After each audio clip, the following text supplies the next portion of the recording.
자, 이제 175페이지의 목적의 사회적 타당성이죠. 시험 문제 뭐 반드시 나오는 부분인데 뭐 어렵게 나오진 않습니다. 그죠? 여기서 뭐 쉽게 나오는 편인데 일단 뭐가 반사회적이냐 문제에 대해서 판례가 나와 있죠. 이렇게 정리했죠. 첫째, 법률행위의 목적 자체가 반사회적인 경우가 있다. 우리가 흔히 말하는 뭐죠? 나쁜 짓, 뭐 범죄 계약, 뭐 첩계약 이런 것들이고요. 이것과 관련돼서 조심할 것이 뭐냐면 변호사가 형사 사건에 대해서 성공보수 약정을 하는 것은 반사회적 법률행위로서 무효다. 다시 말하면 민사 사건에 대해서는 성공보수 받을 수 있습니다. 근데 형사 사건에 대해서도 그동안 변호사들이 성공보수를 받고 있었는데 이게 최근에 2015년도 판례가 변호사가 형사 사건에 대해서 성공보수 받기로 했다면 반사회적이다. 이게 우리 대법원 판례 입장이에요. 이유는 왜 그런 거죠? 형사 사건에 대해서 성공보수는 뭐예요? 뭐 영장을 뭐죠? 기각시켜 주겠다. 그죠? 뭐 불구속 아니면 뭐 무죄 판결 받아 주겠다. 이런 내용이다 보니까 나쁜 짓을 많이 하게 되는 거죠. 그래서 민사 사건에 대해서 성공보수 받는 것은 뭐죠? 가능하지만 형사 사건에 대해서 성공보수 받기로 하는 것은 뭐죠? 반사회적에서 무효다라고 판시하고 있고요. 또 하나 좀 조심할 것은 뭐냐 하면 법률 행위 시를 기준으로 한다. 이것도 좀 기억해 두시기 바랍니다. 이게 무슨 말이냐면 그동안 변호사들이 성공보수 다 받아왔잖아요. 그죠? 그럼 그동안 다 받아왔는데 지금 2015년도 대법원 판례가 변호사가 성공보수 받기로 하면 이것은 반사회적에서 어떻게 해요? 무효다라고 판시하고 있었잖아요. 판시하잖아요. 그러면 2015년 전에 이루어진 성공보수 약정도 다 반사회적에서 무효냐? 그거는 아니란 얘기죠. 왜냐하면 법률행위를 할 때를 기준으로 어떻게 해요? 판단하겠다는 거예요. 그래서 만약에 이 판결이 나기 전에 이루어진 성공보수 약정은 뭐예요? 유효하고요. 이 판결 후에 이루어진 성공보수 약정만 반사회적이라는 이유로 뭐가 돼요? 무효가 된다. 이런 의미가 되고요. 다시 말하면 반사회적인지 아닌지 여부는 언제를 기준으로 합니까? 법률행위 시를 기준으로 한다는 것도 같이 좀 기억해 두시기 바랍니다.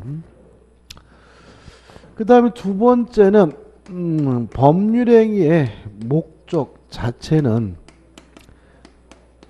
반사회적이지 않지만 일정한 요건을 갖추게 되면 반사회적인 경우도 있다. 첫째, 강제하게 되면 반사회적인 경우가 있는데 가장 대표적인 것은 별거 계약과 뭐죠? 혼인 예약이죠. 자, 별거 계약 자체는 뭐 하지 않죠? 반사회적이지 않지만 별거 계약을 뭐 할 수는 없어요? 강제할 수는 없다. 별거 하기로 했는데 안 나간다 그래서 강제로 뭐죠? 쫓아낼 수 없고요. 또 혼인을 예약하는 것도 뭐죠? 반사회적이 않지만 뭐 할 수는 없어요? 강제할 수는 없다. 결혼하기 싫은 사람을 강제로 혼인시킨다면 이 자체는 뭐죠? 반사회적이니까요. 그 다음에 두 번째, 법률행위 자체는 반사회적이지 않지만 조건이 반사회적인 경우도 있다. 요거는 뭘 기억해야 되냐면 법률행위 전체가 싹 무효다. 그죠? 자, 이런 문제죠. 내가 너에게 1억을 증여하기로 했어요. 이 자체는 뭐 하지 않죠? 반사회적이지 않은데 갑돌이를 죽이면 1억을 주겠다. 뭐가 반사회적이죠? 조건. 물론 갑을 살해하기로 하는 것은 뭐예요? 무효입니다. 근데 문제는 1억을 주기로 하는 것도 뭐가 된다는 거죠? 무효가 된다는 거죠. 따라서 갑을 살해하기로 하는 것만 무효인 것이 아니라 1억을 주기로 하는 것도 뭐죠? 무효이기 때문에 뭐죠? 사람을 죽이든 안 죽이든 1억은 뭐 할 수 없어요? 받을 수가 없다. 이렇게 되는 거죠. 최근에 그 재밌는 사건이 재밌는 게 아니라 엽기적인 사건이죠. 그 김동성이라고 그 뭐죠? 스케이트 선수 있잖아요. 그죠? 요 인간한테 방한 여교사가 반해가지고 유부녀죠, 그죠? 반해가지고 롤렉스 시계도 주고 외제차를 사줬어요. 5억 5천. 그리고 5억 5천짜리 금품을 주고, 그리고 나서 이제 둘이 이제 일본 여행 갔다 오고 나서 이제 동거 함께 살기로 했는데, 문제는 요 여교사가 이제 함께 살 집을 마련해야 되는데 돈이 없으니까 자기 친엄마를 살인 첨부합니다. 아시죠, 이 사건? 그죠? 친엄마를 뭐죠? 신분센터에다가 살인 청부해 가지고요. 6,500만 원을 줬어요. 그럼 이거죠, 그죠? 우리 엄마를 죽이면 뭐죠? 6,500만 원 주겠다. 이런 얘기잖아요, 그죠? 그러면 6,500만 원 주겠다는 것 자체는 뭐 하잖아요? 반사회적이지 않은데, 그것을 받게 된 조건이 뭐죠? 엄마를 뭐죠? 죽이기로 하는 거잖아요. 이렇게 조건이 반사회적이면 조건만 무효인 것이 아니라 뭐죠? 1억 6,500만 원을 주기로 하는 것도 싹 무효다. 따라서 사람을 죽이기로 약속했더라도 무효니까 뭐죠? 죽일 필요도 없고요. 죽이든 안 죽이든 6,500만 원을 뭐 할 수 없어요? 받을 수는 없다. 이런 의미가 되는 거죠. 그죠? 참 대단하죠, 이 여자분. 그죠? 남자가 그렇게 좋은가? 저는 그런 사랑을 받아본 적이 없어서 저는 그런 사랑을 받아본 적이 없어가지고 저는 이해를 못하겠어요. 야, 어떻게 얼마나 좋으면은 자기 엄마를 죽여가지고도 그 남자 살겠다고. 그죠? 참 대단한 것 같아요. 그 다음에 세 번째로 금전이죠. 이것도 작년에 나왔죠. 금전저택가가 결부되면 반사회적인 경우가 있다. 두 가지를 기억해 두셔야죠. 첫째, 본대로 정당하게 증언하기로 약정하는 것 자체는 반사회적이지 않은데, 만약에 돈 받고 증언하기로 했다면 뭐죠? 반사회적에서 무효다. 그 다음에 공무원이 직무를 집행하기로 계약을 했어요. 만약에 정당한 직무 집행을 하기로 계약을 했다면 요 자체는 뭐 하잖아요? 반사회적이지 않은데, 뭐 받고 하면요? 돈 받고 하면 이것도 뭐죠? 반사회적이다. 아주 시험에 잘 나옵니다. 그 다음 네 번째는 뭐죠? 동기가 반사회적이죠. 법률행위 자체는 반사회적이지 않지만 그것을 하게 된 동기가 반사회적인데, 동기가 반사회적인 경우에는 일단 우리 판례는 원칙적으로 유효하지만 동기가 표시가 되거나 아니면 상대방에게 알려진 경우에 그때 비로소 뭐죠? 반사회적에서 무효다. 다시 말하면 동기가 반사회적인 경우는 일단은 뭐죠? 유효한 겁니다. 다만 동기가 표시가 되거나 알려진 경우에 그때 비로소 뭐가 돼요? 무효가 된다는 거 주의하셔야 되겠죠. 그 다음에 세 번째, 가족법상의 자유죠. 혼인한다, 약혼한다 같은 가족법상의 자유는 절대적으로 보장이 됩니다. 따라서 그것을 제한하고 있다면 그러한 제한 법률행위는 심하든 심하지 않든 따질 필요 없이 반사회적 법률에서 무효라는 것이 우리 판례 입장입니다. 가장 문제가 되는 것은 뭐죠? 등장인물을 조심하자 그랬죠. 만약에 미혼인 커플이 등장하면 혼인할 수 있는 자유를 제한하는지를 따져보게 되고요. 혼인할 수 있는 자유를 제한한다면 심하든 심하지 않든 뭐죠? 반사회적에서 무효고, 만약에 유부남, 유부녀, 부부가 등장하는 경우에는 이혼할 수 있는 자유를 제한하는지를 따져봐야 되고요.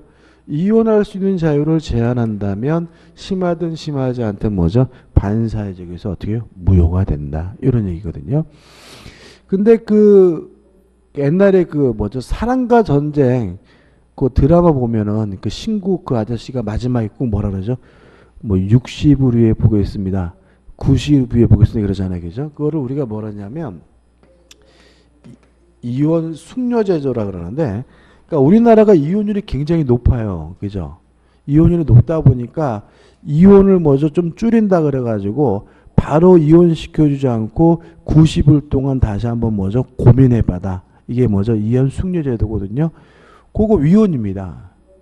왜 그러냐면 이혼할 수 있는 자유를 뭐 하고 있는 거죠? 제한하고 있는 거죠. 그러니까 만약에 법에서 이혼할 수 있는 자유를 제한한다면 그건 뭐죠? 위헌인 것이고 만약에 당사자 간의 계약으로 이혼할 수 있는 자유를 제한한다면 뭐가 돼요? 반사적 무효입니다. 그래서 이혼 숙려제도에 대해서 위헌이라는 얘기가 굉장히 많습니다. 근데 이제 문제는 뭐냐면 이게 지금 헌법재판소에서 계류 중인데 헌법재판소가 판단을 안 하고 있어요. 왜 그러냐면 그거를 위헌이다라고 판단해 버리면 뭐 그러니까 이혼을 뭐에 너무 많이 하니까 뭐 줄일 필요가 있다는 것에 대한 사회적 뭐가 있어요? 공감대가 있기 때문에 함부로 판결을 못 하는 건데 이게 시험하고 상관이 없는 얘기. 재미로 말씀드리면 왜 우리는 이혼율이 높은 거죠? 그런 생각 안 해보셨어요? 그러니까 우리가 그 무슨 성적으로 굉장히 문란한 민족도 아니잖아요. 그다음에 뭐 가족을 등한시하는 그런 민족도 아니잖아요. 가족도 굉장히 중요시하고 성적으로도 굉장히 뭐죠? 이렇게 안정적이라 그러나 아무튼 문란하지 않은 민족인데도 이혼율이 굉장히 높아요. 우리나라가. 뭐 OECD 국가지 뭐 최고 이런 얘기 나올 정도인데 이유는요. 혼인제도가 잘못돼서 그래요. 왜냐하면은 서양 애들은 일단 동거를 먼저 하죠. 동거를 먼저 하고 몇 년 하다가 그죠? 진짜 이 인간이 내 짝인 것 같으면 뭐래요? 혼인을 하고. 그러니까 뭐예요? 이혼율이 별로 안 되는 거예요. 왜요? 경험을 하니까. 근데 우리나라는 선보죠, 그죠? 선보고 뭐죠? 두세 번 만나가지고 뭐죠? 혼인하니까.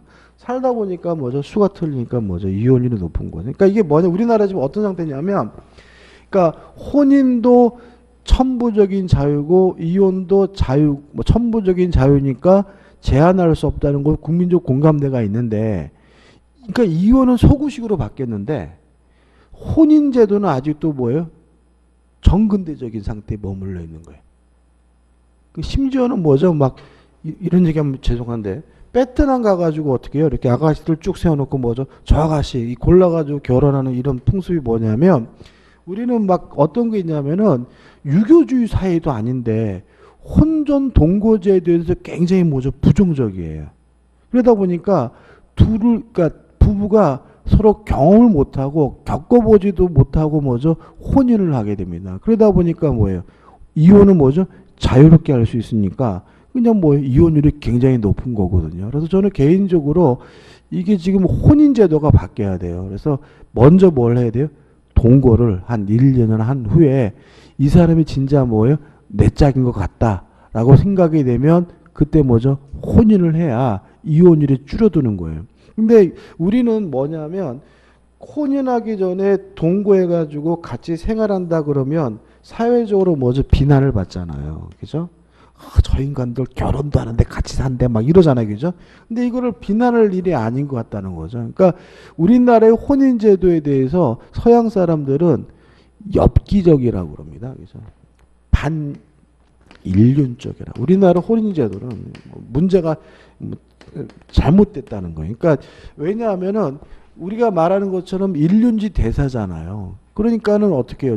신중해야 되는데 어떻게 서너 번 만나가지고 커피 마시고 차 한잔 마시고 한 번도 관계도 안 갖고 결혼하냐 이거죠. 그죠? 거기다가 또 우리나라 또 어떤 제도가 있냐면 남자들이 결혼할 때 살 집을 마련해야 되잖아요. 그죠? 이런 것도 관행이잖아요. 그죠? 그러다 보니까 서양 사람들이 봤을 때는 지참금 제도를 이해를 해요. 그러니까 남자 여자가 만나가지고 좋아서 함께 살면 뭐 그냥 사는 거지 무슨 부모가 무슨 천천지 무슨 죄를 진 것도 아닌데 아들을 장가 보내려면 뭐 2억이 필요하니 3억이 필요하니 이런 식의 얘기가 오고 간다는 거는 결국은 뭐냐면 이슬람 국가와 똑같은 지참금 제도로 이해를 합니다. 그러니까 지금 서양 사람들이 봤을 때 우리나라는 뭐냐면 사랑이니 애정이니 그런 거 하나도 필요 없고 뭐만 있으면요, 돈이 있으면 결혼할 수 있는 이런 제도를 우리나라의 혼인 제도를 이해하거든요. 그래서 저는 우리나라 혼인 제도가 굉장히 잘못돼 있어요. 그래가지고 지금 그런 얘기도 있잖아요. 빈곤이 아래로 흐르는 게 아니라 위로 흐른대요. 이게 무슨 말이냐면 과거에는 부모가 못 살면 아들, 딸이 못 살았잖아요. 근데 지금은 아들, 딸이 못 살면 부모가 못 산다는 거예요. 이게 무슨 말이냐면 요 아들, 딸을 위해서 부모가 뭐예요? 집 마련해 줘야죠. 아들, 딸이 뭐예요? 사업한다 그러면 보증서 줘야죠. 아들, 딸이 애 낳으면 뭐죠? 키워줘야죠. 그러니까 애들이 못 살면 이 애들의 모든 그 빚과 이런 게 다 누구한테 올라가 버리냐면 부모한테 올라가 가지고 아들이 가난하면 오히려 뭐죠? 부모가 가난해서 부모가 뭐예요? 폐지 줍는 일이 발생한다는 거예요. 무슨 말 아시겠습니까? 그러니까 과거에는 부모가 못 살면 아들, 딸이 못 살았는데 이제는 뭐예요? 아들, 딸이 못 사는 바람에 부모가 못 사는 이게 뭐예요? 이게 뭐죠? 빈곤이 위로 쳐 올라가는 이 문제가 우리나라에 굉장히 심각하고요. 이런 것의 출발점은 뭐예요? 결국은 혼인제도가 잘못됐어요. 부모가 무슨 재진 것도 아닌데 결혼한다고 집 마련해주고 막 세탁기 사주고 냉장고 사주고 막 이래버리니까 이 부모는 나중에 가서 뭐예요? 그리고 또 자식들이 부모를 못 모시잖아요. 자식들이 못돼서 못 모시는 게 아니에요. 사회 구조가 자식들이 부모를 모시는 게 굉장히 불편하게 되어 있는 구조가 바뀌었거든요. 과거에 농업사회에서는 부모님 모실 수 있었어요. 근데 지금은 부모님 모시는 게 굉장히 불편한 사회로 바뀌었기 때문에 그냥 부모들은 어떻게 자식들한테 재산 쭉 빨리고 나중 가서 이놈들은 뭐예요? 명절에 한 번 올까 말까 하고 요새 명절 끝나면 인터넷 기사는 뭐예요? 주로 뭐가 나와요? 며느리들 명절 스트레스로 집에 못 간다 이런 거 나오잖아요. 그죠? 다시 말해 이제는 뭐예요? 아들이 뭐예요? 와이프한테 야 우리 설날이니까 집에 가자 이 말도 함부로 못하는 시대가 됐잖아요. 그러니까 결국 이 양반들이 혼자서 폐지 줍는 일이 발생하잖아요. 그러니까 우리나라 이게 모든 시작이 뭐냐면 혼인제도가 잘못됐습니다. 혼인제도. 그래서 저는 개인적으로 부모가 절대 자식한테 뭐 해주면 안 돼. 서양처럼.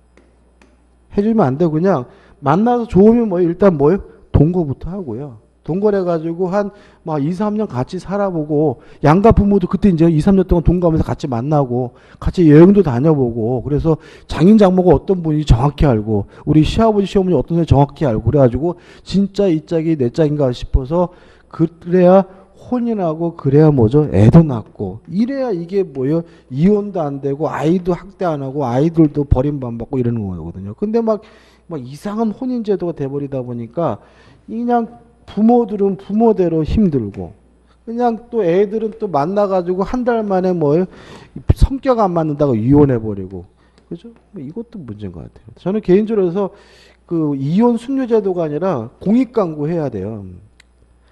동거는 아름다운 것. 그죠? 동거는 아름다운 거. 그죠? 동거는 아름다운 거. 뭐죠? 결혼하기 전에 꼭 1, 2년 동거합시다. 이런 거 해가지고 해야지 이게 이혼율도 저하되고 가족이 붕괴되지 않습니다. 지금 우리나라는 지금 약간 말씀드린 빈곤이 뭐죠? 위로 치고 올라오는 이런 문제에다가 아이들이 돈을 못 벌이 요새 취업할 데가 없어가지고. 그래가지고 그런 문제에다가 또 이혼해서 성격 안 맞아서 그냥 이혼해버린 이런 문제 때문에 애들도 안 나잖아. 그러니까 아이도 없으니까 또 뭐예요? 그냥 나라가 나려고 그죠?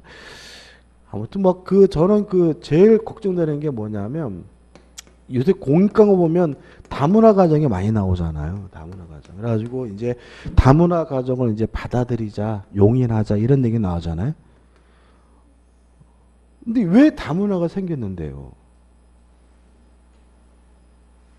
근데 실제로 이런 게 문제가 있어요. 이거를 다문화 가정을 받아들이자고 이렇게 공익광고하고 말 문제가 아니에요. 이게 왜 문제가 있냐면 이런 거 있어요. 이제 시험을 상가지 재미있게 말씀드리면 서양 사람들은 우리나라처럼 명품 가방, 명품 백, 뭐 벤츠니 이런 거 잘 중요시 생각 안 합니다. 미국 놈들은 왜 그런지 아세요?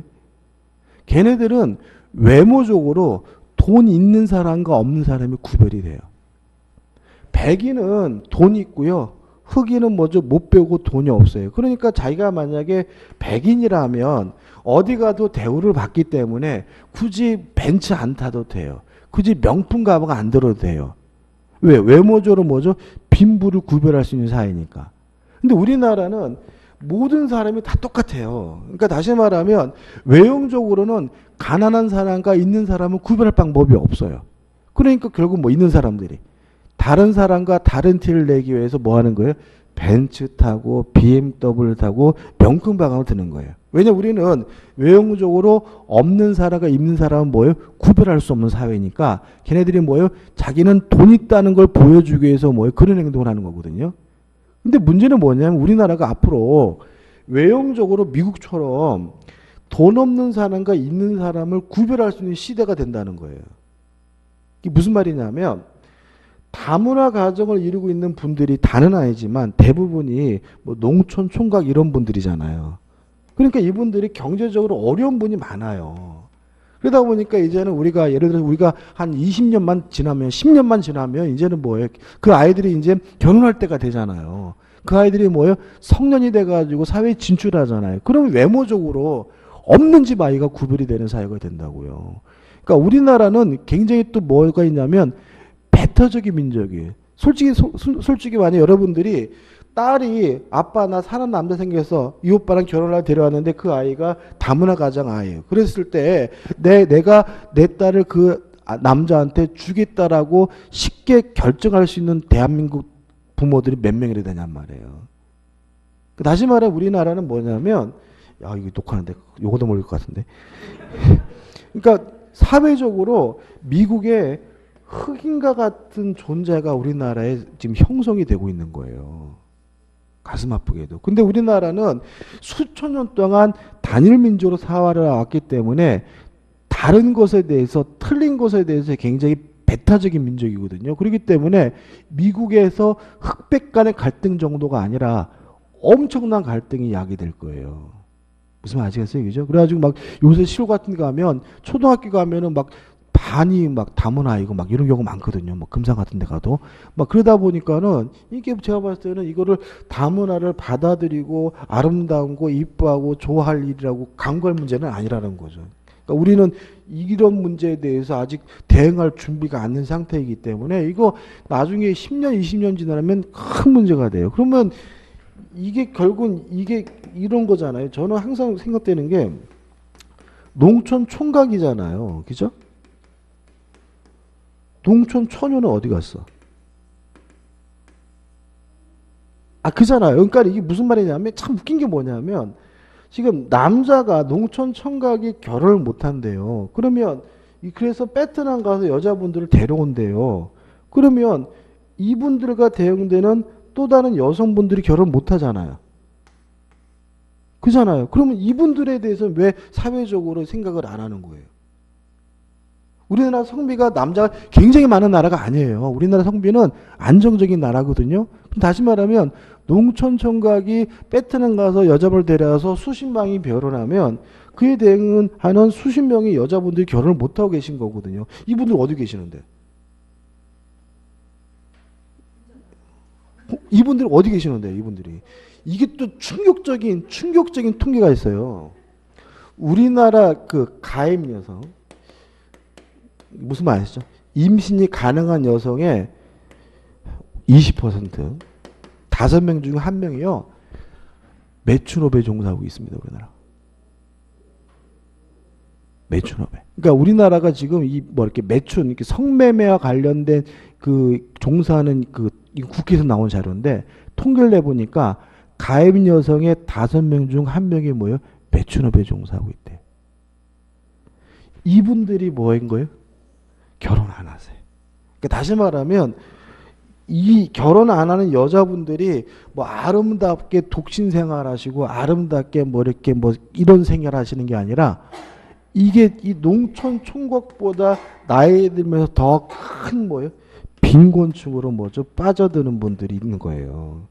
다시 말하면 베트남 가서 여자분을 데려와서 혼인시키는 걸 아름답다고 칭송할 문제가 아니라 이 지금 이 우리가 모르고 있는 이 여자분들 이 빈곤층에 지금 회원 빠져들고 있고 생계가 유지가 안 되는 이분들에 대해서 어떻게 할 것인지에 대해 정부가 뭐죠? 대답을 내놔야 되는 거예요. 근데 이게 뭐냐면 굉장히 정부 입장에서는 불편한 거거든요. 불편한 것이고 누가 껴들면 뭐죠? 말하기도 싫고 막 그런 문제다 보니까 이분들이 지금 사회적으로 뭐예요? 완전히 뭐인 거예요? 그냥 있는 둥 없는 둥 막 이런 상태. 그래서 최근에 어떤 일이 있었냐면 저도 이런 거 몰랐어요. 몰랐는데 한 몇 년 됐는데 외교부 장관이 외신 기자회견을 해요. 외국 외신 기자회견 하는데 로이터 통신의 그 기자가 이걸 물어봤어요. 이 문제. 근데 어떻게 물어봤냐면 얘가 좀 신사적으로 지금 그 한국 남성들의 이 성매매 문제 때문에 지금 이분들이 지금 뭐에 실업으로 잡혀 있죠. 이분들은 무슨 뭐 사대보험 그게 아니잖아요. 그래가지고 성매매에 종사하는 분들이 실업 요소로 잡혀 있기 때문에 통계적으로 한국은 여성의 취업률이 너무 낮게 잡힌다. 이 문제에 대해 어떻게 생각하냐 이렇게 질문했다가 이 사람이 뭐예요? 기자회견장에서 쫓겨나게 돼요. 외교부 장관이 건방지다. 어디서 그딴 소리를 하느냐. 그래서 쫓겨나니까 이 사람이 쫓겨나면서 황당해가지고 내가 왜 쫓겨나야 되느냐. 니들 사회 문제니까 니들이 답변해야 되는 거 아니냐. 이렇게 얘기했더니 뭐 이런 신성한 자리에서 이런 기분 나쁜 얘기를 했다고 막 화를 내니까 얘가 이제 외교부 장관한테 뻑큐라고 해요. 뻑큐라고 욕을 하니까 외무부 장관이 열받아가지고 미 국무부에다가 항의를 합니다. 기자가 뭐예요? 뭐죠? 뻑큐라고 했다고 외교장관한테. 그래가지고 이게 한번 외교적 문제가 된 적이 있어요. 그러니까 외국은 우리나라 문제를 알아요. 이런 거를. 그러니까 지금 농촌 총각의 문제가 아니라 농촌 총각과 결혼해야 될 이 여성분들이 더 큰 문제라는 거를 외국에서는 알거든요. 근데 우리나라는 그거를 굉장히 뭐예요? 그냥 터부시하고 그냥 건들지 않으려고 그냥 막 이렇게 숨기고 있는 그런 상황이고. 그러니까 다시 말하면 뭐가 되게 나왔지. 아무튼 제가 봤을 때는 지금 우리나라 총체적으로 좀 문제가 좀 있어요. 그러니까 이게 막 골고 그래가지고 그 수십 년 지나면 이제 뭐예요? 외모적으로 구별될 수 있는 뭐죠? 또 없는 사람이 구별되는 시대가 되고요. 그러면 이게 막 이제는 막 뭐 엄청난 사회 문제가 될 것 같은데 정부가 전혀 신경을 안 쓰고 좀 신경 써야 될 때가 아닌가 싶어요. 그래서 저는 막 이렇게 막 TV 보다가 막 다문화 어쩌고 이렇게 나오면 막 싫어요. 다문화를 신경 쓰기 전에 우리 진짜 그 보호받아야 될 분들은 다 어디 가 있는지 아무튼 마음에 안 듭니다. 재미로 말씀드렸고요. 자, 이혼할 수 있는 자유를 제한하면 뭐죠? 반사회적 무효다. 그래서 조심할 게 뭐냐면 이런 거잖아요. 처에게 예를 들어서 부동산을 증여하면서 첫째, 혼인관계가 유지가 되는 동안은 처분하지 못한다 라고 특약을 걸렸다면 요거는 무효가 아니라 뭐죠? 유효하다. 왜냐하면 이혼할 수 있는 자유를 뭐 하지 않아요? 제한하지 않기 때문에. 유지되는 동안 처벌하지 못한다는 말은 이혼하면 뭐 할 수 있다는 얘기죠? 마음대로 팔아먹을 수 있다는 얘기니까요. 이에 반해서 이혼하면 반환하기라는 계약은 반사회적에서 어떻게 해요? 무효다. 왜냐하면 이혼하면 반환하기로 하면 무슨 자유를 제한하게 됩니까? 이혼할 수 있는 자유를 제한하니까 뭐가 돼요? 반사회적에서 무효라는 거 주의하시기 바랍니다. 그 다음 네 번째가 어차피 시험에서 가장 중요한 거죠. 인간의 본성이면 당연히 하는 것으로 평가된다면 뭐 하지 않죠? 반사회적이지 않다. 첫째, 어떤 형태든 세금을 안 내려고 하는 행위는 뭐 하지 않죠? 반사회적이지 않습니다. 왜냐하면 세금을 내고자 하는 사람은 또라이죠. 그 다음 두 번째, 어떤 형태든 채무를 회피하려고 하는 행위, 돈을 안 내려고 하는, 돈을 안 갚으려고 하는 행위도 일단은 뭐죠? 반사회적이지 않습니다. 그 다음에 세 번째로 이미 만들어 놓은 비자금, 범죄자금을 은닉하는 행위는 인간이면 당연히 하는 행동으로 평가되기 때문에 일단은 뭐 하지 않죠? 반사회적이지 않다는 거 기억해 두시기 바라고. 그 다음에 뭐 투기 행위도 뭐 하지 않죠? 반사회적이지 않다.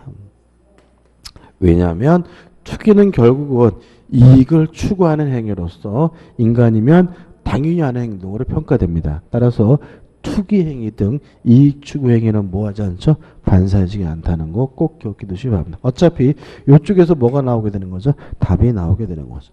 균이 나온 내용 한번 쭉 읽어보시기 바라고요. 177페이지 오시면 이제 뭐가 나오죠? 반사회적 법률행위의 효과가 나오죠. 일단 무효입니다. 따라서 이행하기 전이면 이행할 필요가 없습니다. 근데 문제가 되는 것은 뭐냐면 이행을 한 경우가 문제죠. 이행을 한 경우에는 불법 원인급여이기 때문에 뭐 받지 못하죠? 반환받지 못한다. 따라서 불법 원인급여이기 때문에 반환받지 못하므로 결국은 소유권과 같은 물권은 상대방 측에 기속하게 된다는 거 조심하시기 바라고요. 다만 두 당사자 중에서 불법 없는 당사자는 뭐 받을 수 있냐면 반환받을 수 있다는 것까지 꼭 기억해 두시기 바랍니다. 자, 그럼 이렇게 되는 거죠. 아까 했던 얘기죠. 그 철없는 여교사하고 김동성하고 이것도 명예훼손을 고소당하진 않겠죠. 스케이트 선수인 김 코치하고 예를 들어 가지고 뭐 했어요? 불륜 관계를 유지하기로 한 조건으로 뭘 줬냐면 외제차를 줬는데 벤츠도 아닌가 봐요. 저는 그 보면서 처음 들어보는 차인데 아무튼 자동차를 먼저 줬어요. 자동차에 대해서 뭘 해줬겠어요? 등록을 해줬겠죠. 그죠? 그러면 만약에 불륜 관계를 유지할 조건으로 고급 예제차를 주기로 했다면 아직 주기 전이면 무효니까 뭐 할 필요 없어요? 줄 필요가 없지만 줬으면 불법 원인급여이니까 뭐 받지 못해요?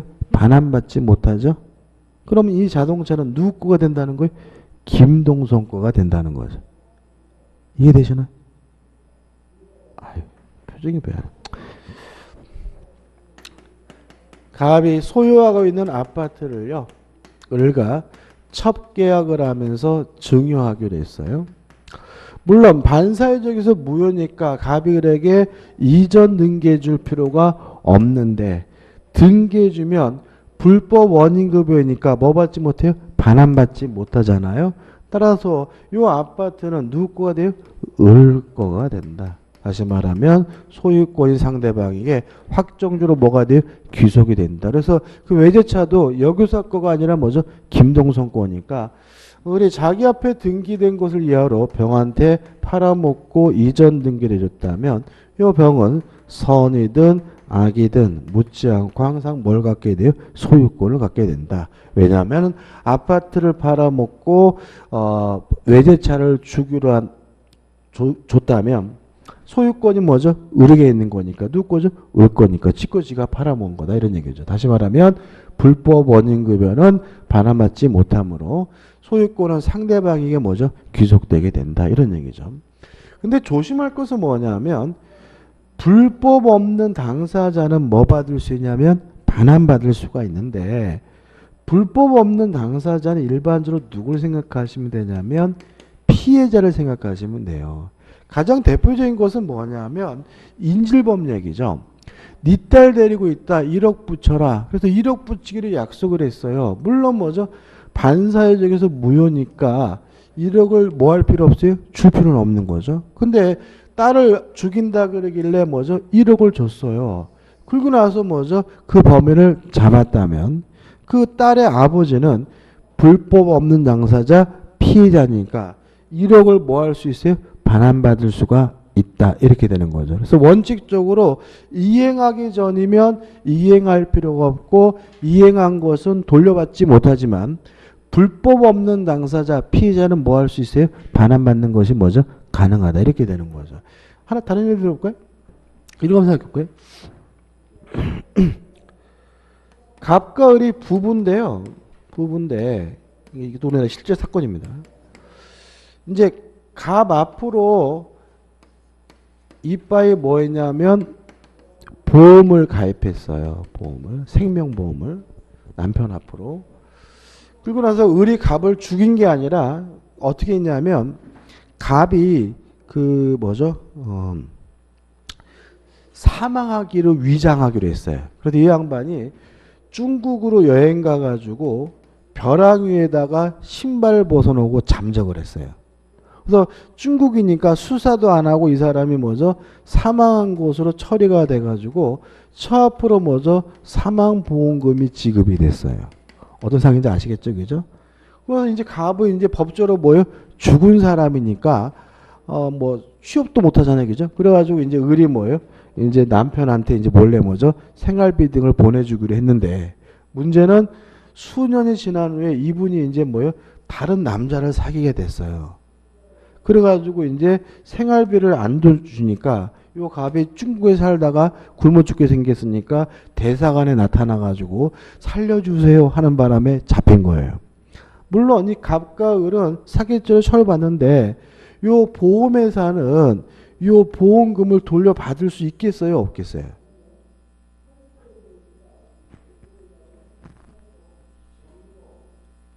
자, 일단 지금 사망한 것을 가장해가지고 보험금을 받기로 보험계약을 했다면 이 보험계약 자체가 반사회적에서 무효죠. 따라서 만약에 갑이 안 죽었던 사실을 알았다면 보험회사는 안 주겠죠. 왜냐하면 반사회적 법률 무효니까 이행 전이면 뭐 할 필요 없어요? 이행할 필요가 없는 거죠. 근데 보험회사가 보험금을 지급했잖아요. 근데 보험회사는 여기서 누구예요? 불법 없는 당사자 피해자인 거죠. 따라서 보험회사는 을에게 보험금을 달라고 뭐 할 수 있어요? 요구할 수가 있다. 이렇게 되는 거죠. 그래서 보험회사 입장에서는 보험금을 지급하기 전이면 뭐 할 필요 없어요? 무효임을 주장하면서 보험금을 줄 필요가 없지만 이미 지급한 경우에는 나중에 그것이 범죄임이 밝혀졌다, 반사회적임이 밝혀진 경우에는 보험금을 뭐 할 수 있어요? 돌려받을 수가 있는 거다.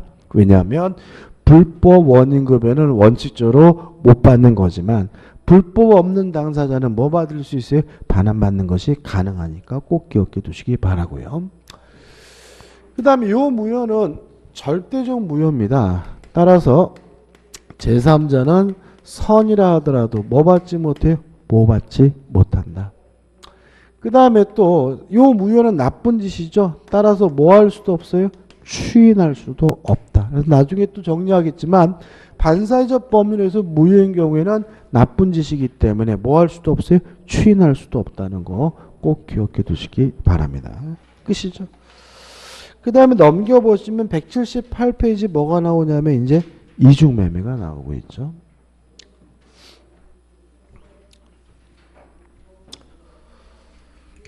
자, 이런 문제죠. 갑이라는 사람이 A라는 토지를 가지고 있는데 을과 만나서 예를 들어서 3억의 매매 계약을 했고 을이 갑에게 3억 원 대금을 다 지급했는데 갑이 또다시 병과 만나가지고 5억의 매매 계약을 했다. 이렇게 똑같은 물건을 두 번 팔아먹는 것을 이중매매라고 하고요. 이중매매는 원칙적으로 유효합니다. 따라서 첫 번째 매매계약도 유효하고요. 두 번째 매매계약도 유효하므로 소유권은 누구한테 가냐면 먼저 등기한 사람은 선등기자에게 가는 거죠. 따라서 만약에 병이 갑에게 5억 원을 지급했다는 이유로 갑이 병에게 이전 등기를 해줬다면 병이 뭘 갖게 되는 거죠? 소유권을 갖게 되는 거죠. 다시 말하면 이중매매는 원칙적으로 뭐죠? 유효합니다. 근데 여기서 좀 생각해 볼 것은 뭐냐면 요 갑과 을 간의 매매도 아직도 뭐죠? 유효하다는 점이거든요. 근데 만약에 갑이 병에게 팔아먹고 이전 등기를 해줬다면 갑이 을에게 이전 등기는 못 해주겠죠. 후발적 불능입니다. 근데 후발적 불능이 된 이유가 갑이 팔아먹어서잖아요. 고의잖아요. 그럼 다시 말하면 갑이 을에게 등기를 못 해주는 것은 채무불이행 이행불능인 거죠. 따라서 을은 갑과의 매매계약을 이행불능 채무불이행을 이유로 채고 없이 바로 계약을 뭐 할 수 있습니까? 해지할 수가 있는 거죠. 해지를 하게 되면 요 매매계약이 소급해서 뭐가 돼요? 무효가 되니까 첫째 원상회복을 청구하는데 원상회복할 것이 금전이면 뭘 붙이죠? 이자를 붙이죠. 따라서 3억 플러스 알파 이자까지 붙여서 돌려받고요. 또 채무불이행이니까 별도로 뭘 청구합니까? 손해배상을 청구하는 거죠. 다시 말하면 해제한 후에 원상회복과 뭘 청구합니까? 손해배상을 청구하게 되는 거죠. 여기서 손해는요. 이행이익입니다. 그래서 정상적으로 이행이 됐으면 얻을 수 있는 이익. 이게 뭐죠? 손해고 을은갑에게 원상회복 차원에서 지급한 3억에다가 이자까지 붙여서 돌려받고요. 3억짜리가 5억으로 가격이 올랐다는 말은 이행이익은 얼마죠? 2억이니까 2억에 대해서 손해배상을 청구하게 됩니다. 그래서 우리가 이중매매는 원칙적으로 유효하다는 말은 이중매매를 해도 된다는 말이 아니라 뭘 져야 된다는 얘기죠? 책임을 져야 된다는 얘기다.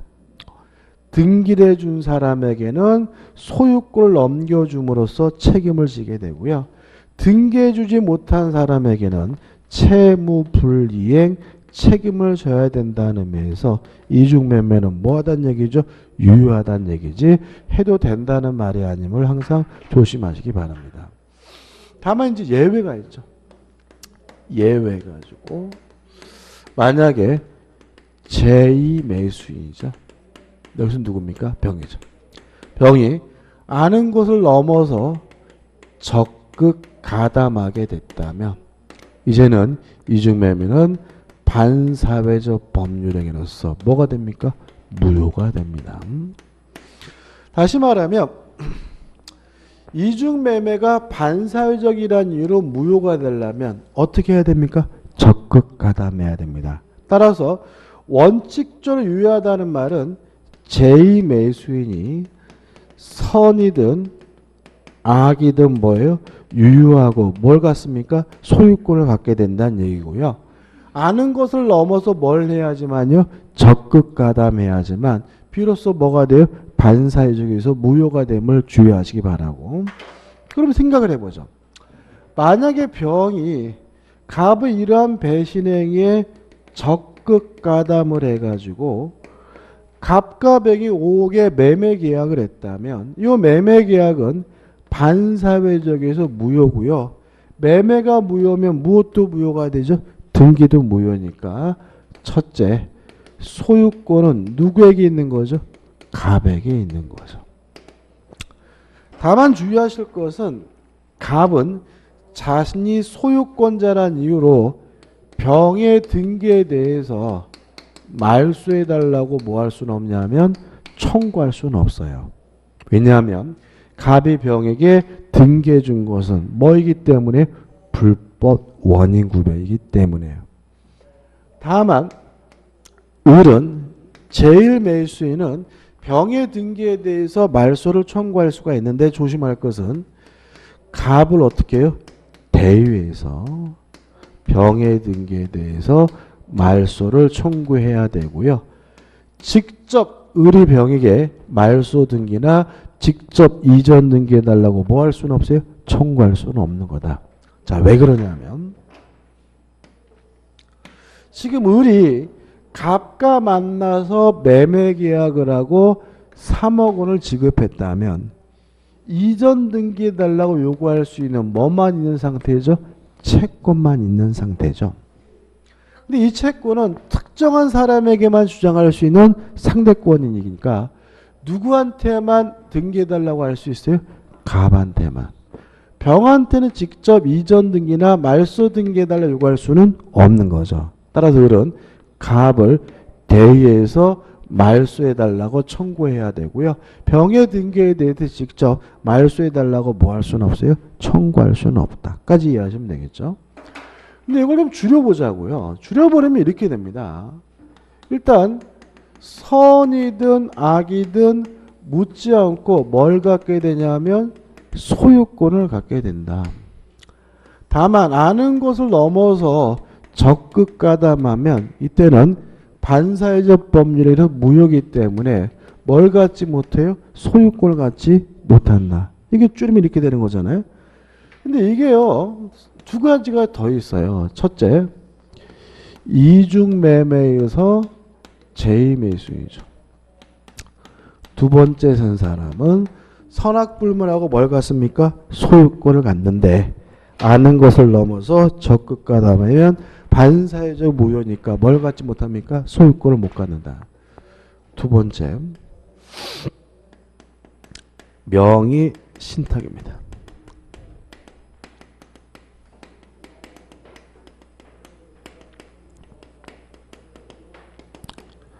제3자. 그 다음에 세 번째, 취득 시효 완성 후 소유자의 처분에 있어서 매수입니다. 자, 이런 거예요. 자, 갑이 을과 만나가지고 명의신탁 약정을 하고요. 명의신탁 약정에 의해서 갑에서 을로 이전 등기를 해주면 요 갑을 우리가 명의신탁자라고 하고 을을 명의수탁자라고 합니다. 명의신탁이라는 말은 명의가 이름이잖아요. 쉽게 말하면 이름을 빌리기로 하는 계약. 이게 뭐예요? 명의신탁이에요. 예를 들어서 요새 또 개각한다 그러잖아요. 갑한테 연락을 했어요. 청와대에서 장관 한번 해보래요. 근데 자기가 땅이 많아요. 근데 만약에 땅 많으면 또 청문회 가서 또 어떻게 욕 바가지 얻어먹을 거잖아요. 그죠? 그래가지고 동네 친구 만나가지고 야, 이름 좀 빌려다오. 나 이번에 청문회 가야 되거든. 해가지고 이름을 빌려서 친구 앞으로 등기해 놨다면 이걸 우리가 뭐죠? 명의신탁이라고 하고 이름 빌린 사람은 누구죠? 신탁자. 이름을 빌려준 사람이 누구죠? 수탁자죠. 물론 아직도 누구 겁니까? 갑 건 거예요. 그죠? 근데 을이 자기 앞에 등기된 것을 기하로 병한테 팔아먹고 병한테 이전 등기를 해줬어요. 명의신탁에서 명의수탁자가 뭐였어요? 처분했을 때요. 병 제3자는 선악불문하고 뭘 갖습니까? 소유권을 갖습니다. 다만 아는 것을 넘어서 을의 이러한 배신행위 뭐하면요? 적극 가담하면 이제 을과 병 간의 매매가 반사회적에서 무효니까 뭘 갖지 못해요? 소유권을 갖지 못합니다. 똑같다는 거죠. 그 다음에 세 번째 요거죠. 자, 등기는 갑 앞으로 되어 있고요. 점유는 을이 하고 있어요. 이런 상태에서 20년이 되면 을에게 소유권이 주어지는 건 아닙니다. 을은 취득시효가 완성됐다는 이유로 이전 등기해달라고 청구하고요. 등기를 해야지만 비로소 뭘 가져요? 소유권을 갖는 거거든요. 근데 갑이 등기해주기 싫어서 21년 됐을 때 병과 만나서 매매 계약을 하고 병에게 이전 등기를 해줬어요. 취득시효 완성 후 소유자가 처분했을 때 요 매수인인 병은 선악불문하고 뭘 가져요? 소유권을 갖습니다. 다만 아는 것을 넘어서 적극 가담하면 갑과 병 간의 매매가 반사회적에서 무효가 되기 때문에 뭘 갖지 못해요? 소유권을 갖지 못합니다. 근데 이 세 가지인데 이게 같은 거라는 거 느껴지시나요? 한번 생각해 보세요. 이중매매도 갑이 을에게 팔고 매매 대금을 받았다면 을한테 뭘 해줘야 돼요? 등기를 해줘야 되죠. 등기를 해줘야 되는데 병한테 뭐죠? 팔아먹은 거잖아요. 이것도 마찬가지죠. 지금 이름만 빌린 거니까 누구 거예요? 갑 건 거잖아요. 갑이 원하면 을은 갑에게 뭘 해줘야 돼요? 이전 등기 해줘야죠. 해주기 싫어서 누구한테 팔아먹었어요? 병한테 팔아먹었다. 이중매매 구조가 똑같잖아요. 취득시효가 완성됐다면 갑은 을에게 이전 등기해줘야죠. 해주기 싫어서 누구한테요? 병한테 팔아먹었다면 이중매매하고 어떻게 해요? 똑같은 거예요. 그래서 이 세 가지는 다 뭐예요? 선악불문하고 소유권을 취득하고 아는 것을 넘어서 뭐하면요? 적극 가담하면 반사회적 법률에서 뭐가 되는 거죠? 무효가 되는 거죠. 이게 교재 어디 나와 있냐면은 179페이지 상단에 보시면 메뉴에 보시면 이런 말이 나와요. 이중매매와 유사한 법률관계. 판례는 제2매수인의 선의 악의를 불문하고 소유권을 취득하나 적극 가담한 경우 반사회적 법률행위로 무효여서 소유권을 취득할 수 없다는 법리는 취득 시효 완성 후 소유자가 제3자에게 처분한 경우 요거죠. 그죠? 그 다음에 계속 보시면 명의수탁자가 제3자에게 처분한 경우에도 그대로 뭐죠? 적용하고 있다. 판례 내용 나오고요. 따라서 이 세 가지를 뭐죠? 같이 좀 기억해 두시고 정리해 두셨으면 좋겠어요. 그 다음에 5분만 쉬었다가요. 불공정한 법률행위를 보도록 하겠습니다.